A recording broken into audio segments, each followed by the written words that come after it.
ça tape beaucoup sur Mélenchon, mais en vrai, je crois qu'on est un des mouvements qui a fait émerger le plus de figures jeunes, nouvelles, et qui ont une visibilité médiatique par rapport à beaucoup d'autres.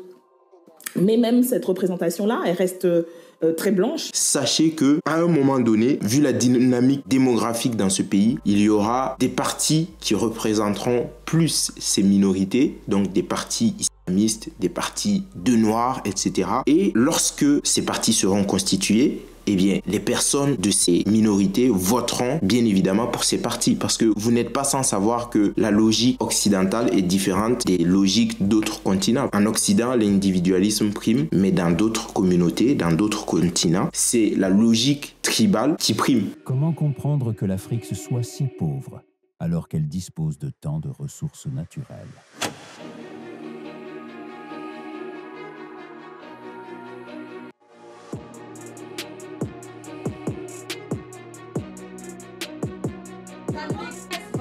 Des hommes grands et forts pour les travaux de la ferme.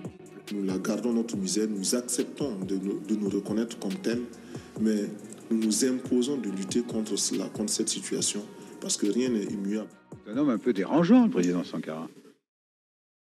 Alors, les amis, souvenez-vous, il y a quelque temps, Louis Boyard avait perdu les élections municipales à Villeneuve-Saint-Georges. Et à cette époque, j'en avais parlé, j'étais très content d'ailleurs. Le média Frontières nous en avait parlé également et il avait mentionné le fait qu'il y avait des personnes d'origine très diverses sur la liste de Louis Boyard, notamment des personnes avec des idées islamistes, dont Mohamed Ben Yakhlef, qui est un soutien inconditionnel du Hamas et des exactions commises par le Hamas. Et aujourd'hui, devinez quoi?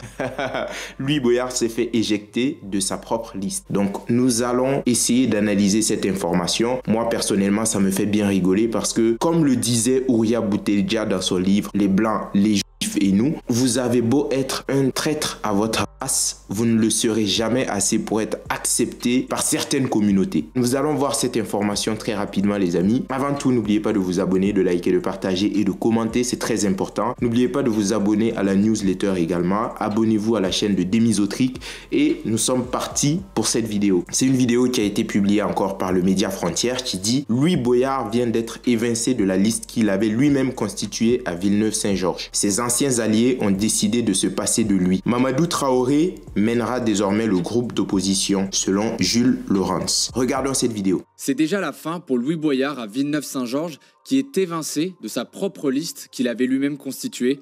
Je vous explique tout. Dans un communiqué adressé le 13 mars à la maire de Villeneuve-Saint-Georges et que nous avons pu récupérer, les anciens alliés de la liste LFI de Louis Boyard annoncent créer un nouveau groupe sans Louis Boyard. En clair, le troisième de la liste, Mamadou Traoré, qui avait été promis puis évincé de la tête de la liste lors des élections municipales de janvier dernier, affiche ses ambitions d'être tête de liste, cette fois-ci en 2026, et fait comprendre à Louis Boyard qu'il n'est plus le bienvenu à Villeneuve-Saint-Georges.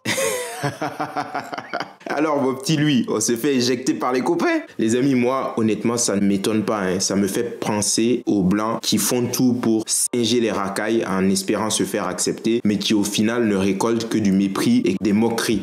Vous voyez, c'est un peu ça que Louis Boyard essaye de faire, mais ça ne marche pas. Et que ce soit pour lui, comme pour toutes les autres personnes chez LFI ou dans différents autres partis de gauche, vous allez finir par en faire les frais. Parce que Raquel Garrido en avait fait les frais il y a quelque temps. Elle était montée au créneau pour pleurnicher, mais ça ne marche pas. Vous avez été vous-même les artisans de ce système et aujourd'hui, oui, les racisés, les islamistes, etc. vont essayer de prendre leur part du gâteau. Et je vous le dis très clairement, hein, pour tous les blancs, pour toutes les personnes qui votent LFI en se disant oui, ils se battent pour les minorités, pour le droit des personnes LGBT, etc. Ils se battent pour la veuve et l'orphelin. Sachez que à un moment donné, vu la dynamique démographique dans ce pays, il y aura des partis qui représenteront plus ces minorités, donc des partis islamistes, des partis de noirs, etc. Et lorsque ces partis seront constitués, eh bien, les personnes de ces minorités voteront bien évidemment pour ces partis parce que vous n'êtes pas sans savoir que la logique occidentale est différente des logiques d'autres continents. En Occident, l'individualisme prime, mais dans d'autres communautés, dans d'autres continents, c'est la logique tribale qui prime.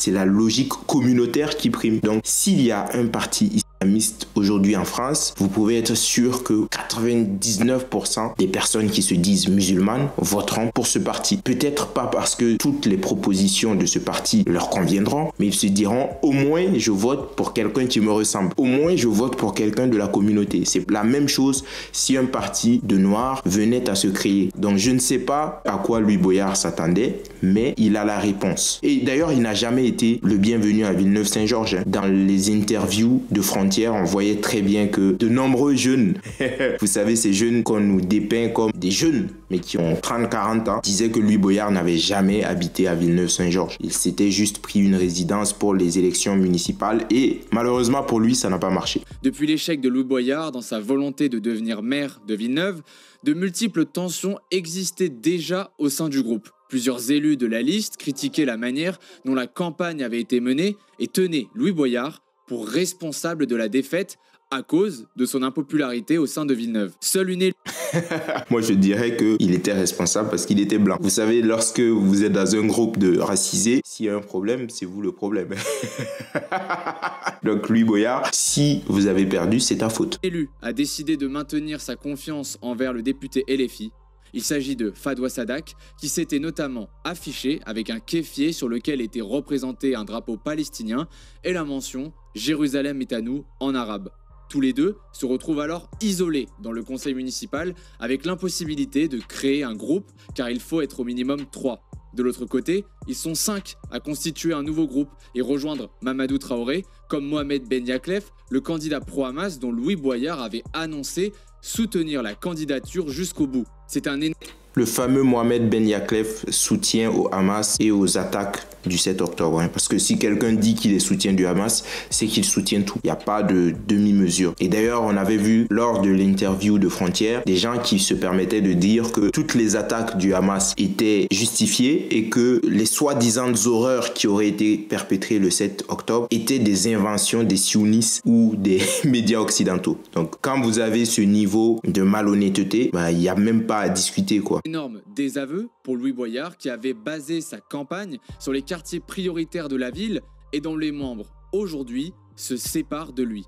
Ce changement devrait être effectif dès ce soir lors du conseil municipal qui se tiendra à Villeneuve-Saint-Georges. Eh bien, moi je dis bravo à ces racisés qui ont pris leur destin en main et qui ont évincé Louis Boyard, ce colon qui pensait pouvoir profiter des racisés beaucoup plus longtemps. Et du coup, ça me fait penser à cette vidéo que j'avais vue il y a quelques temps qui parlait justement du manque de représentation des personnes racisées au sein de partis politiques de gauche. Et c'était Daniel Obono qui le disait. Donc ça cadre parfaitement avec ce qui se passe à Villeneuve-Saint-Georges. Je vous laisse regarder la vidéo. Donc c'est F de Souche qui dit: la députée LFI Daniel Obono trouve qu'il y a trop de blancs au sein de LFI. En interne, on fait évoluer cela. Écoutez. En biais, je pense que les discussions qu'on a en ce moment avec les camarades de l'équipe thématique antiraciste sur comment est-ce qu'en interne, on fait évoluer aussi un mouvement qui est sociologiquement, en gros, pour aller vite quand même, un mouvement de la gauche blanche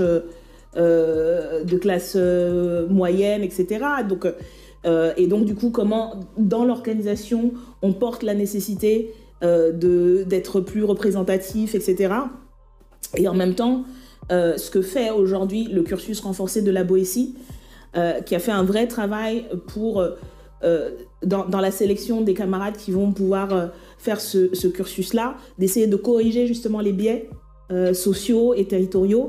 Et ce qui fait que, par exemple, dans les promotions du cursus, il y a une diversité sociale vraiment frappante, quoi. Et que du coup, on a à la fois ce mouvement où, quand vous regardez de l'extérieur, où par exemple, toutes les figures, la plupart des figures, et il y en a un certain nombre aussi d'ailleurs, ça c'est aussi une dimension de dire, ça tape beaucoup sur Mélenchon, mais en vrai, je crois qu'on est un des mouvements qui a fait émerger le plus de figures jeunes, nouvelles, et qui ont une visibilité médiatique par rapport à beaucoup d'autres. Mais même cette représentation-là, elle reste très blanche.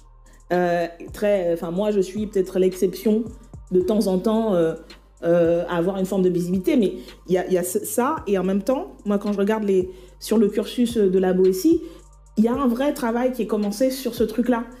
Et voilà, et ces deux choses existent dans notre mouvement et ça pose plein de questionnements aux camarades et on travaille là-dessus. Pour moi, ça... Donc les amis, voici, vous avez beau donner tout ce que ces gens demandent, ils en réclameront toujours plus. Parce que le vrai but, ce n'est pas juste une représentation dans les institutions, ce n'est même pas juste une égalité ou une équité, parce que en France, franchement, en termes d'équité, d'égalité, je crois que même s'il y a des différences, elles ne se basent pas sur la race ou sur la couleur. Nous sommes bien d'accord. Mais au final, le but, c'est de mettre les Blancs au service des autres. Ils disent minorité. Bientôt, les Blancs seront minoritaires sur ce territoire. Et ce sera de mettre les Blancs au service des autres. Voici, je m'arrête là. Dites-moi ce que vous en pensez. Moi, ça m'a bien fait rigoler. Mais je le redis encore, les gauchistes seront les premiers à déguster. Parce que lorsque vous êtes dans une démarche malhonnête et que vous donnez du pouvoir à des gens qui vous haïssent, à la fin, vous payez les conséquences et vous les payez au prix fort. Je m'arrête là. Abonnez-vous à la chaîne. Abonnez-vous à la chaîne de Demisotric, les amis. Et je vous dis à très bientôt. Ciao. Blanc sans le laine, avec black, comme quoi sans haine, on est tous les mêmes.